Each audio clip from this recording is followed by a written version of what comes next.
కార్తీక పారాయణము 24వ అధ్యాయము. అత్రి మహాముని ఇలా చెప్తున్నారు. అగస్య, కార్తీక మాస శుక్ల ద్వాదశిని హరిబోధిని అంటారు. ఆ ఒక్క పర్వతిది వ్రతాచరణం చేస్తే అన్ని తీర్థాలలోనూ స్నానం చేసినా, అన్ని విధాలైన యజ్ఞాలను ఆచరించినా కలిగే పుణ్యం ప్రాప్తిస్తుంది. విష్ణువు పట్ల ఏకాదశి పట్ల భక్తిని కలిగిస్తుంది. సూర్యచంద్ర గ్రహణ పర్వాల కంటే గొప్పది. ఏకాదశి కంటే 100 రెట్లు మహిమాన్వితమైనది అయిన ఈ ద్వాదశి నాడు ఏ పుణ్యం చేసినా, పాపం చేసినా అది 1,00,00,000 రెట్లు పరిణమిస్తుంది. అంటే ఈ ద్వాదశి నాడు ఒకరికి అన్నదానం చేసినా 1,00,00,000 మందికి అన్నదానం చేసిన పుణ్యము, ఒక్క మెతుకు దొంగలించినా 1,00,00,000 మెతుకులు దొంగలించిన పాపము కలుగుతాయి. ఒకవేళ ఏ రోజుకైనా ద్వాదశి గడియలు తక్కువగా ఉన్న పక్షంలో ఆ స్వల్ప సమానమైనా సరే పారణకు ఉపయోగించాలే గాని ద్వాదశి దాటిన తరువాత పారణం పనికిరాదు. పుణ్యాన్ని కోరే వారెవరైనా సరే ఏ నియమాన్నైనా అతిక్రమించవచ్చును గాని ద్వాదశి పారణ మాత్రం విసర్జించకూడదు. ఏకాదశి తిథి నాడు ఉపవాసం ఉండి మరునాడు ద్వాదశి తిథి దాటిపోకుండా పారణం చేయాలి. తద్వారా కలిగే శ్రేయస్సుని శేషసాయి చెప్పాలే గాని శేషుడు కూడా చెప్పలేడు. ఇందుకు అంబూరిషి కథే ఉదాహరణ. ఆ కథ చెప్తాను, శ్రద్ధగా విను అన్నారు. ద్వాదశి వ్రతాచరణ తత్పరుడు పరమ భాగవతోత్తముడు అయిన అంబూరుషుడనే మహారాజు ఒకానొక కార్తీక శుద్ధ ఏకాదశి నాడు ఉపవసించి మరునాడు ద్వాదశి గడియలు స్వల్పంగా ఉన్న కారణంగా తిథి దాటకుండానే పారణ చేయాలి అనుకున్నాడు. అదే సమయానికి దుర్వాస మహర్షి వచ్చి ఆనాటి ఆతిథ్యంలో తనకు కూడా భోజనం పెట్టవలసిందిగా కోరాడు. అంబూరిషుడు ఆయనను ద్వాదశి పారాయణకు ఆహ్వానించాడు. తక్షణమే దుర్వాసనుడు స్నానం చేయడానికి నదికి వెళ్ళాడు.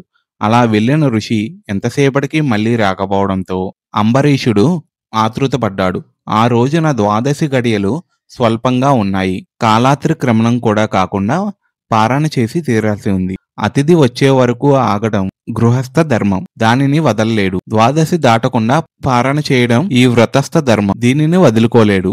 అదీగాక ద్వాదశి వ్రతాన్ని ఉల్లంఘించిన వాడు విష్ణు భక్తిని విసర్జించిన వాడవుతాడు. ఏకాదశి నాడు ఉపవాసం చేయకపోతే ఎంత పాపం కలుగుతుందో ద్వాదశి నాడు పారణ చేయకపోతే అంతకు రెట్టింపు పాపం కలుగుతుంది. అంతేకాదు ఒక్క ద్వాదశ పారణాతిక్రమణ వలన ఆనాటి వ్రతఫలంతో పాటుగానే అంతకుముందు చేసిన 12 ద్వాదశి పారణల మహాపుణ్యం కూడా హరించుకుపోతుంది. జన్మాంతర పుణ్యబలం క్షీణిస్తుంది.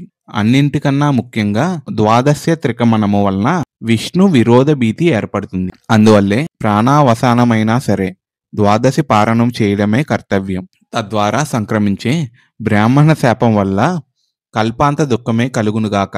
దుర్వాస గమనాంతరం కన్నా ద్వాదశి తిరోగమనాత్పూర్వమే పారణ చేసి హరిభక్తుని నిలుపుకున్నట్లయితే కలగబోయే కష్టాలను ఆ కమలనాభుడే కడతేరుస్తాడు. ఇలా తన మనసులో ఒక నిర్ణయం వచ్చి కూడా ధర్మవర్తుడైన ఆ అంబరీషుడు ద్వాదశి పారణార్థం తనను పరివేష్టించి ఉన్న వేద విధులకు తన ధర్మ సందేహాన్ని తెలియజేశాడు. అంబరీషుని సమస్యను విన్న వేద స్వరూపులైన ఆ విప్రులు క్షణాల మీద శృతి స్మృతి శాస్త్ర పురాణాలన్నింటినీ మననం చేసుకుని, మహారాజా, సర్వేశ్వరుడైన ఆ భగవంతుడు సమస్త జీవులందును జఠరాగ్ని రూపంలో ప్రక్షిప్తమై ఉంటున్నాడు. ఆ జఠరాగ్ని ప్రాణవాయువు చేత ప్రజ్వలింప చేయటం వలననే జీవులకు ఆకలి కలుగుతుంది. దానినే తాపమే క్షిప్తిపాస బాధగా చెప్పబడుతూ ఉంది. కాబట్టి యుక్తాహారం చేత ఆ అగ్నిని పూజించి శాంతింపజేయడమే జీవలక్షణం. జీవులచే స్వీకరించబడే భక్ష్య భోజ్య చోహ్య లేహ్యరూప అన్నాదులను వారిలోని అగ్ని మాత్రమే భుజిస్తున్నాడు. జీవులందరిలోనూ ఉన్న జఠరాగ్ని జగన్నాథ స్వరూపం కనుకనే తన ఇంటికి వచ్చిన శూద్రుడైనా చండాలుడైనా సరే ఆ అతిథిని వదిలి గృహస్థ భోజనం చేయకూడదు. అటువంటి స్థితిలో బ్రాహ్మణుడే అతిథిగా వస్తే అతనిని విసర్జించడం తప్పని వేరే చెప్పనక్కర్లేదు కదా. పైగా తననే స్వయంగా పిలువబడిన బ్రాహ్మణుని కంటే ముందుగా తానే భోజనం చేయటం బ్రాహ్మణ అవమానమే అవుతుంది. భూసురావమానం వలన ఆయుష్, ఐశ్వర్యం, కీర్తి, ధర్మం నశించిపోతాయి.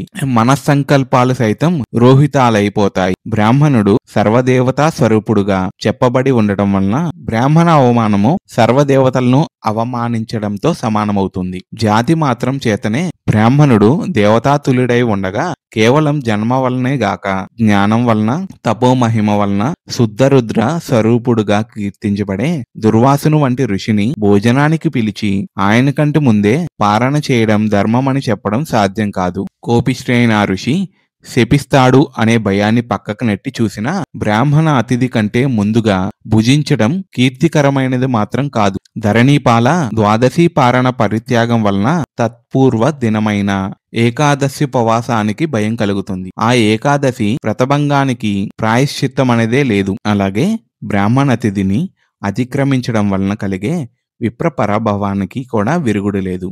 రెండు సమతూకంలోనే ఉన్నాయి అని చెప్పారు. 24వ అధ్యాయము సమాప్తము.